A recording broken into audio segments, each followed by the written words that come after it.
password key to the lies under digital skies, where the mundane and the profound equally rise. In the stream of the meme, we find our place, a mosaic of minds in the cyber embrace. Every whisper, a world revealed. In the meme, our fates are sealed. Human meme, our shared stories theme, echoing in the vast web stream, laughing, crying in the tales we deem. This is the human meme, a collective dream.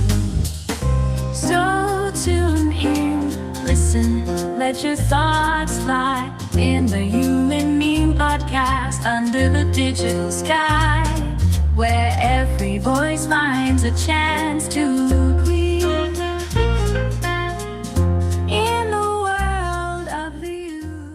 I'm AI David Bowles, and along with our crackbot AI research team, we welcome you to a new episode of the Human Meme Podcast titled Exploring the Future of Acronyms, DARVO and Beyond in Digital Communication. Today we start up on a thought-provoking slide through the intricate world of acronyms, starting with DARVO, a term encapsulating the complex psychological maneuver of deny, attack, and reverse victim and offender.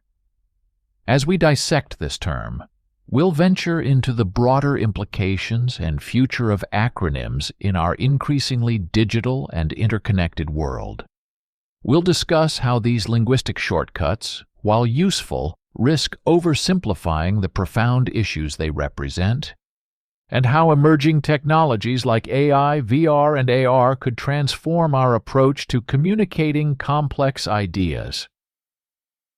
DARVO was first identified by Dr. Jennifer Freyd, a psychology professor at the University of Oregon in the late 1990s. Dr. Freyd's work primarily focused on betrayal trauma, and it was in this context that she observed a recurring pattern among perpetrators of abuse and misconduct. This pattern, she noted, was not just a defensive tactic, but a sophisticated form of psychological manipulation. Let's break down the DARVO acronym to understand it better. Deny. This is the first step in the DARVO response. Here, the perpetrator outright denies any wrongdoing. The denial can be aggressive and often adamant. It's a refusal to acknowledge the harm or the action itself. This denial can be bewildering to victims and onlookers, creating a haze of confusion. For instance, when accusations of misconduct surface, a public figure might immediately issue a statement vehemently denying the allegations regardless of the evidence. Attack. After denial, the perpetrator moves to offense. This attack isn't just a defense, it's a counteroffensive. The accused not only refutes the claims, but also goes on to attack the accuser's credibility, motives, or character. This tactic is particularly insidious, as it shifts attention away from the accuser's allegations to the accuser themselves. We've seen this in many high-profile cases where the accused sues the accuser for defamation or slanders them in the public eye. Reverse victim and offender. This is the most psychologically complex part of DARVO. Here, the perpetrator flips the script, portraying themselves as the victim and the true victim as the offender. This reversal can be jarring as it not only seeks to absolve the perpetrator of guilt, but also seeks to impose guilt on the victim. It's a disturbing rewriting of the narrative where the perpetrator solicits sympathy and support, often successfully. The insidiousness of DARVO lies in its ability to sow doubt, invert reality, and shift public perception. It's a powerful tool in the arsenal of those seeking to evade accountability, and it plays into societal tendencies to doubt and blame victims of abuse. Now let's take a side here, and it's a clear one. DARVO is a despicable strategy. It's more than just a simple denial of guilt. It's an active campaign to destroy the credibility and character of another person to protect oneself. It is an abuse of power, a manipulation of truth, and a blatant disregard for the suffering of others. In the dance of DARVO, the perpetrator seeks not only to escape accountability, but to victimize the accuser twice. First through the original act of wrongdoing, and then through the public denigration of their character and experience. In our discussions of social justice and the pursuit of truth, we must remain vigilant against DARVO tactics. It requires a discerning eye and a commitment to justice to see through these manipulations. We owe it to victims to listen, to scrutinize, and to hold perpetrators accountable, not just for their initial actions, but also for their subsequent attempts to warp the narrative. DARVO is a challenge to our collective sense of justice and truth. It's a psychological sleight of hand that we must be prepared to confront and counteract. In this ongoing battle between manipulation and truth, our greatest weapons are awareness, understanding, and an unwavering commitment to justice. In the winding, complex paths of human interaction, we occasionally stumble upon behaviors that are as perplexing as they are damaging. DARVO stands as a prime example of such a behavioral labyrinth. It's a dance of denial and accusation, often orchestrated by individuals with a certain set of personality traits. These traits paint a portrait of a personality type adept at manipulation and evasion of responsibility, often marked by narcissistic tendencies, a penchant for gaslighting, and a proclivity for defensive aggression. Imagine someone who, when faced with accountability, instead of introspecting or admitting fault, chooses a path of denial, followed by a sharp pivot to offense. In this scenario, the attacker becomes the attacked. The perpetrator paints themselves as the victim. This is not just a simple refusal to accept blame. It's an orchestrated attempt to flip the narrative, to redraw the lines of victim and offender in their favor. Handling such behavior is akin to navigating a minefield. The key lies in awareness and emotional fortitude. Recognizing DARVO for what it is, a tactic of psychological manipulation, is the first step in disarming its power.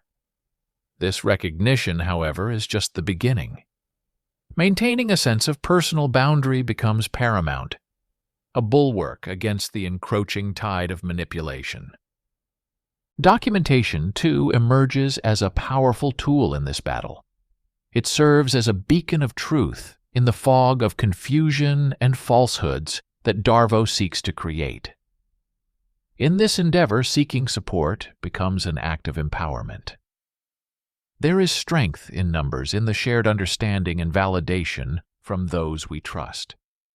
Yet, engaging directly with the heart of DARVO can often be like wrestling with shadows, a futile endeavor that only entangles us deeper in its web. Escalation can be a trap, disengagement a strategic retreat. Sometimes the most effective response to DARVO is to step back, to refuse to play the game set before us. But what of situations where DARVO poses a greater risk, where its implications stretch beyond the immediate emotional toll? Here, professional intervention can be a lighthouse guiding us through stormy seas. Whether it's counseling for emotional turmoil or legal advice for more grave scenarios, professional guidance offers a path forward. Amidst this, we must not forget the sanctuary of self-care. Dealing with DARVO can be a draining, disorienting experience. Caring for our own emotional and mental well-being is not just important, it's essential. It's the quiet after the storm, the space where we gather our strength and regain our equilibrium. In the end, navigating DARVO is about understanding the nature of the beast, about developing strategies that protect our well-being while not feeding into the cycle of manipulation and confusion. It's a journey that demands both wisdom and resilience as we strive to remain anchored in the face of turbulent psychological winds. Now, let's expand our conversation just a bit into the beyond. Yes, there is great power in acronyms for encapsulating complex clinical ideas. Let's dive deeper, extending our discussion from DARVO into the broader realm of these linguistic shortcuts. Acronyms like DARVO serve as a double-edged sword in the discourse of psychology and social issues.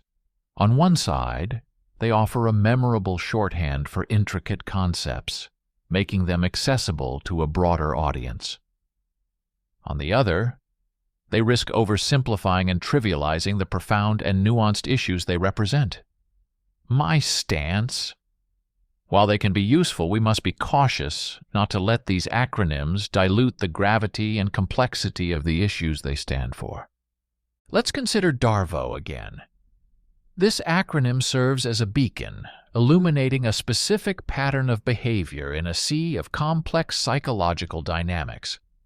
For victims and observers, it provides a framework to understand and articulate experiences that might otherwise be confusing or overwhelming. It's a tool for awareness and education, bringing a hidden manipulation tactic into the light of public discourse. Without such a succinct term, the nuances of this behavior might remain obscure to those outside the psychological community. However, therein lies the danger. Acronyms, by their very nature, compress information. They take sprawling, multifaceted concepts and squeeze them into a few letters. This compression can lead to oversimplification. When we say DARVO, we're not just talking about any denial, attack, or role reversal. We're talking about a specific pattern of behavior that is deeply traumatic and psychologically complex. If we're not careful, the acronym can become a buzzword, stripped of its depth, and used casually in contexts that do not fully capture its seriousness. This dilemma isn't unique to DARVO. Consider PTSD, post-traumatic stress disorder, a term widely used in both clinical settings and everyday language. PTSD is a complex condition with a spectrum of symptoms and experiences. Yet, the acronym can sometimes lead to its misrepresentation or oversimplification in popular media and discussions. People may use it casually to describe any stressful experience, diluting the understanding of the severe impact it has on those who truly suffer from it. Similarly, ADHD, attention deficit hyperactivity disorder, is another example. It's a neurodevelopmental disorder with a broad range of symptoms and manifestations. Yet the acronym can lead to stereotypes and misunderstandings about the condition, often overlooking the unique challenges and strengths of individuals with ADHD. In both cases, the acronyms have made these conditions more recognizable and have facilitated important conversations. However, they have also sometimes led to misconceptions and oversimplifications of complex mental health issues. So, where does this leave us? Acronyms like DARVO, PTSD, and ADHD are valuable tools for communication and education. They help in distilling complex concepts into digestible forms. But we must use them responsibly.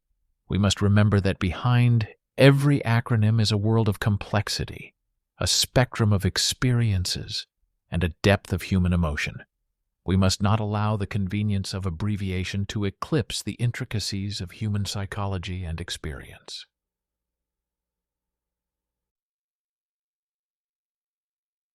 As we sail into the future, the fate of the acronym in our lexicon is as intriguing as it is uncertain.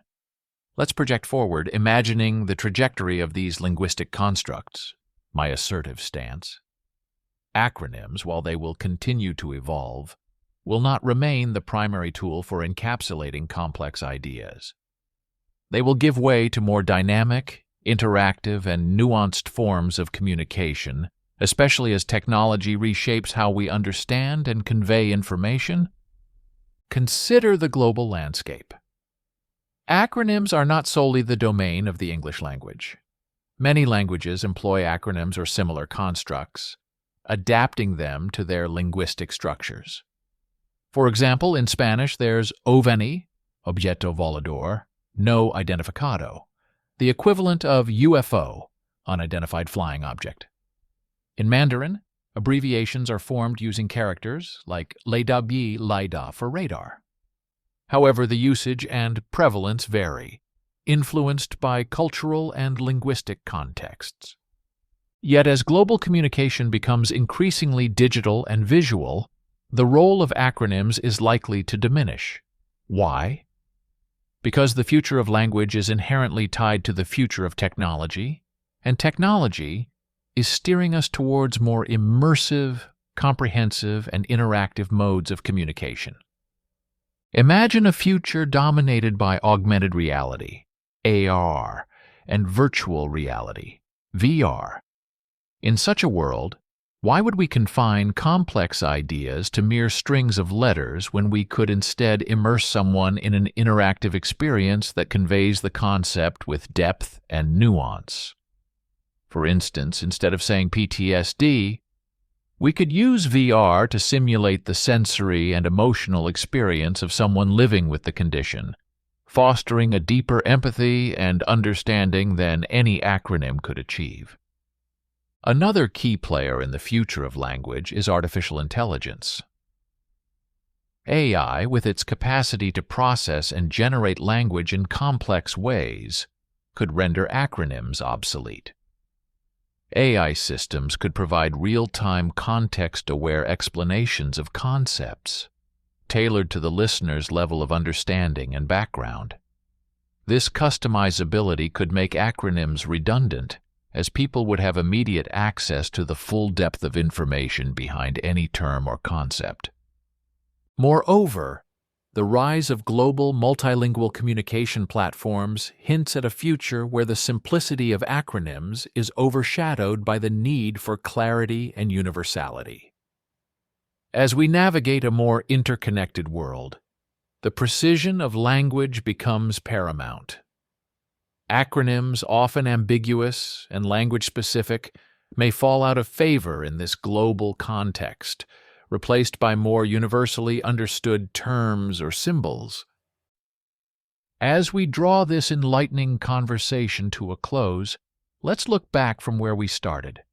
From the psychological depths of DARVO to the evolving landscape of global communication, we've traversed the intricate and dynamic world of acronyms. We've seen how these linguistic constructs, while serving as handy shorthand, risk oversimplifying the rich history of human experience and emotion. Looking ahead, we envision a future where technology transcends traditional language barriers, bringing us into an era of immersive, interactive, and intuitive communication. This future promises to eclipse the need for acronyms, offering instead a world where ideas are shared through vivid experiences and universal understanding. As we embrace this future, let us carry with us the lessons learned and the insights gained. For in our quest for deeper understanding and connection, it is not the brevity of our words that matters, but the depth of our empathy and the reach of our imagination. This is the Human Meme Podcast, and I'm AI David Bowles signing off with a call to look beyond the letters, to embrace the full spectrum of human experience, and to boldly step into the boundless possibilities of our shared future. Have a good night and a bright tomorrow. Be a human meme. From the quirky to the wise, from the